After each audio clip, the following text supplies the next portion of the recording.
Career making जानकारी के लिए सब्सक्राइब कीजिए माई इंडिया माई डेवलपमेंट चैनल को और बेल आइकन ज़रूर दबाएं ताकि लेटेस्ट जानकारी आप तक सबसे पहले पहुंच सके।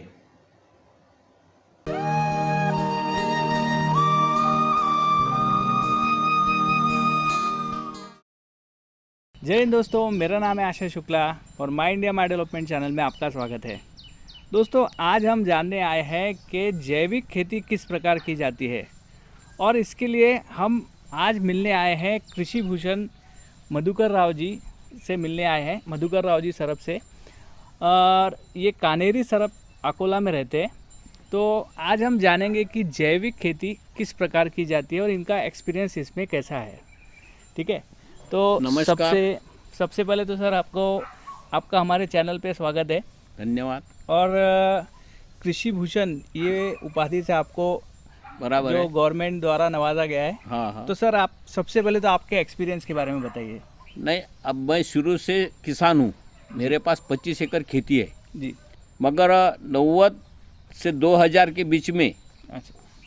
जो रासायनिक खेती करता था मैं, तो रासायनिक खर्चा बढ़ गया था। इंसेक्टिसाइड, उसका जो फर्टिलाइज़र है, उससे मेरे को खेती करना यानी परवड़ता नहीं था, मुनाफा कम रहता था, घाटा रहता था।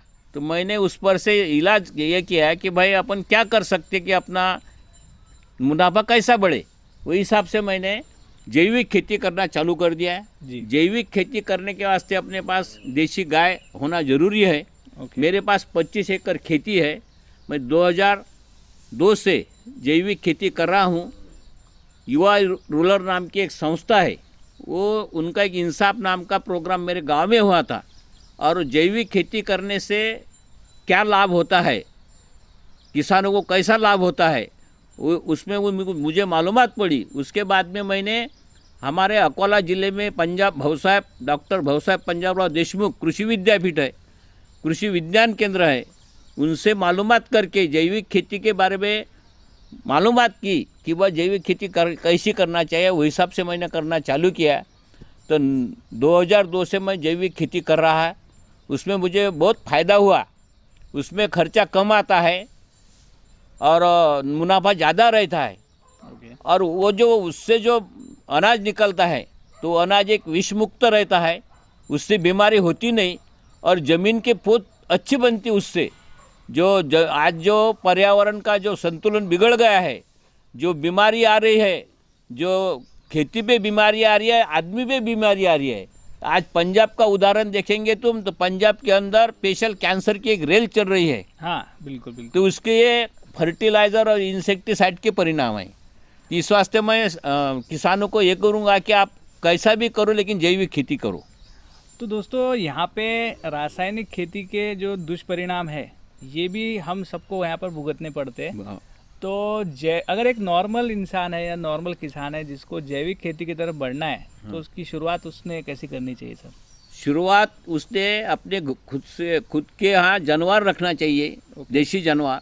और जो जानवरों का गोबर निकलता है, गोमूत्र निकलता है, जो गौ माता है अपनी, ये गौ माता ही अपने को बचा सकती है।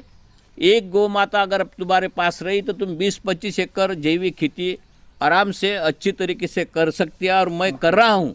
तो मेरे परिसर में भी बहुत से लोग हैं। मैं पहले अकेला करता था, मगर मैंने एक काश्तकारों का गठ बनाया, शेतकरी का। वो गठ के माध्यम से हम जैविक खेती कर रहे हैं आज। और हमारा जो माल है उसको 2 पैसे भाव भी ज़्यादा मिल रहा है। उससे वो खेती मुनाफे में चल रही है। तो मतलब आपने एक तरीके से पूरे गांव में ये जो है, हाँ, इसके बारे में एक अवेयरनेस पैदा किया और बिल्कुल पूरा ये जो हुआ, तो इस 100% कारण आपको जो कृषि भूषण है, हाँ, इस अवार्ड से सर को यहाँ पर नवाजा गया। तो सर आप इस अवार्ड के बारे में हमें कुछ बताइए सर, एक्सपीरियंस कुछ। नहीं, मैं ये जो करता हूँ जैविक खेती, इसमें जिले में तो प्रचार किया है मैंने, मगर अपने विदर्भ के परिसर में भी उसका प्रचार किया है। उस वास्ते मुझे महाराष्ट्र शासन ने 2014 में कृषि भूषण दिया है। इतना ही नहीं तो जो पंचायत समिति लेवल है, जिला परिषद लेवल है, स्टेट गवर्नमेंट है, राष्ट्रीय है, अनेक मुझे पुरस्कार अवार्ड मिले हैं, प्रशस्ति पत्र प्रमाण पत्र मिले हैं। यहाँ तक कि MS Swaminathan research centre Chennai का जो है हाँ हाँ, उसका भी मुझे फेलोशिप मिला है 2010 में। बहुत अच्छे। उसके बाद में 3 जुलाई 19 को मुझे सह्याद्री दूरदर्शन का जो सह्याद्री कृषि सम्मान है वो भी मिला है। वो किस वास्ते मिला है?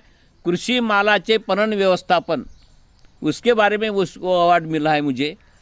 और मेरा जो गट है एक शासन का उपक्रम है ग्राम बीजोत्पादन कार्यक्रम, वो भी हम चलाते हैं। जो सीड निकलता है वो हम बेचते हैं, उसके ऊपर बहुत ज़्यादा मुनाफा रहता है। तो सर ये अगर जैविक खेती की शुरुआत किसी को करनी है तो उनको कैसा इसमें सहयोग सपोर्ट कैसा मिल पाएगा? बिल्कुल बराबर है। अपना जो महाराष्ट्र शासन का कृषि विभाग है उसके अंदर आत्मा नाम का विभाग है।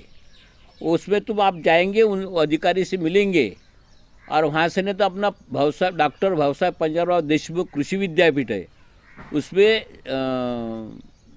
अपना जैविक खेती का एक स्पेशल डिपार्टमेंट है।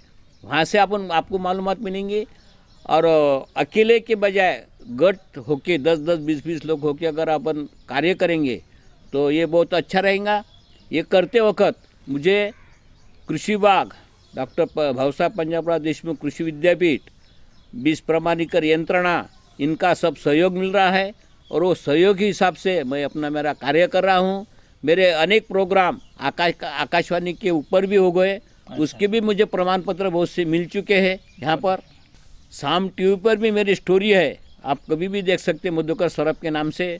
और हमारे जो आदरणीय माननीय पंतप्रधान जी है नरेंद्र मोदी जी, उनकी जो एक कल्पना है, संकल्पना है कि हर एक आदमी आत्मनिर्भर बनना चाहिए, तो आप जैविक खेती करेंगे तो जरूरी आत्मनिर्भर बनेंगे। ये मेरा सबको संदेश है। 100%।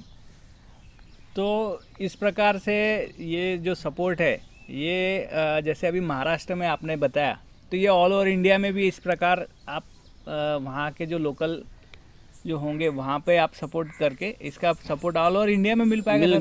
मिल पाएगा। बहुत से स्टेट जैविक स्टेट हो गए। अच्छा, मतलब वहाँ टोटली चालू हो गए ओके खेत जैविक खेती करना। तो मतलब आपको आपके राज्य में हर तरह से गवर्नमेंट इसके बारे में सपोर्ट कर रही है, इसके बारे में इंफॉर्मेशन दे रही है। हाँ, और इस तरह से आप ये खेती कर सकते हैं।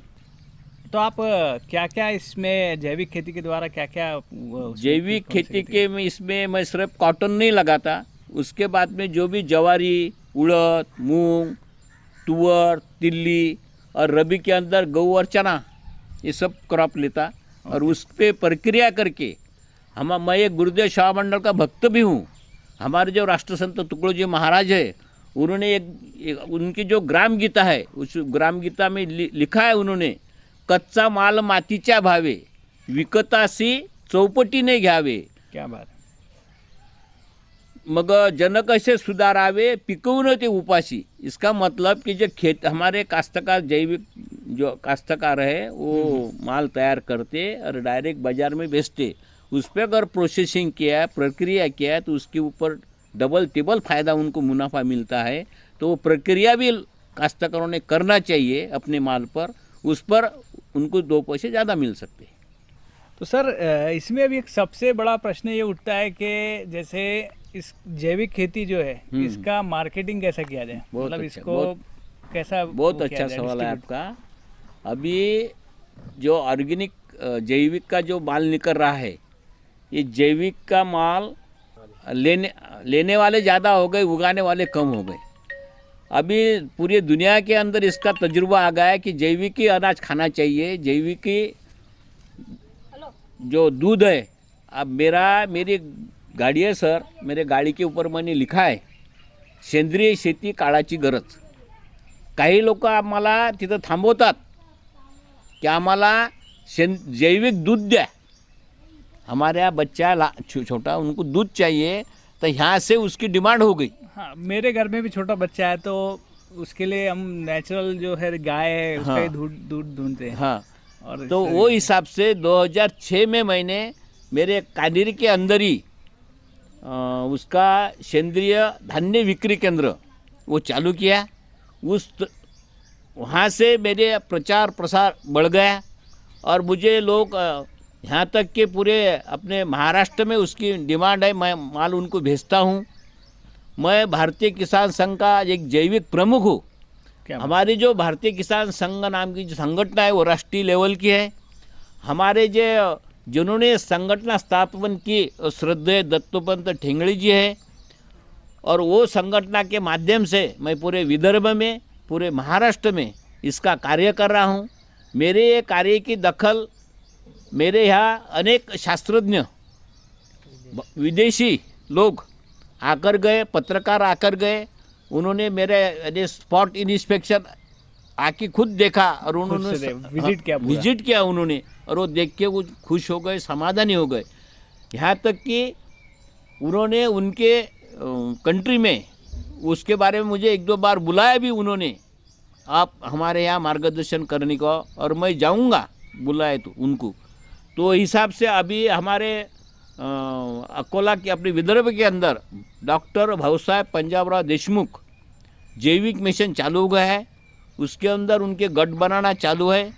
वो गट के माध्यम से उनका एक माल स्टॉल रहेगा, और अपना जो माल है तो अपने देश में तो अपन बेच ही रहे, मगर इधर अदर कंट्री में उसकी डिमांड बहुत है। ओके, क्योंकि वो विष मुक्त है, जहर मुक्त है, उसके वास्ते उसकी मांग बढ़ रही मतलब है। फॉरेन के लोग भी हाँ, अब इसके तरफ बढ़ रहे हैं, उसको फॉरेन अट्रैक्ट के, हो रहे हैं हाँ, natural की बिल्कुल तरफ। बिल्कुल बिल्कुल।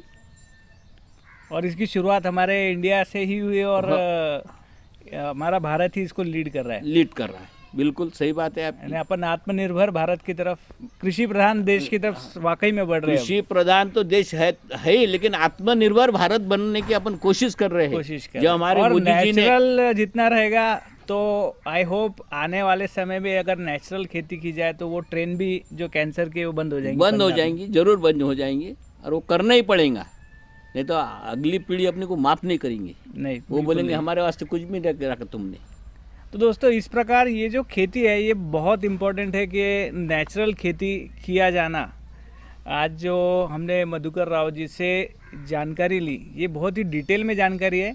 अब अगले एपिसोड में हम देखेंगे कि ये खेती वाकई में कैसी होती है, तो उसको बताने के लिए हमारे साथ होंगे योगेश जी, और हम योगेश जी के साथ देखेंगे कि वाकई में ये खेती लाइव में कैसे की जाती है। तो दोस्तों आज के वीडियो में बस इतना ही, हम अगले वीडियो में फिर मिलेंगे। तब तक के लिए वंदे मातरम।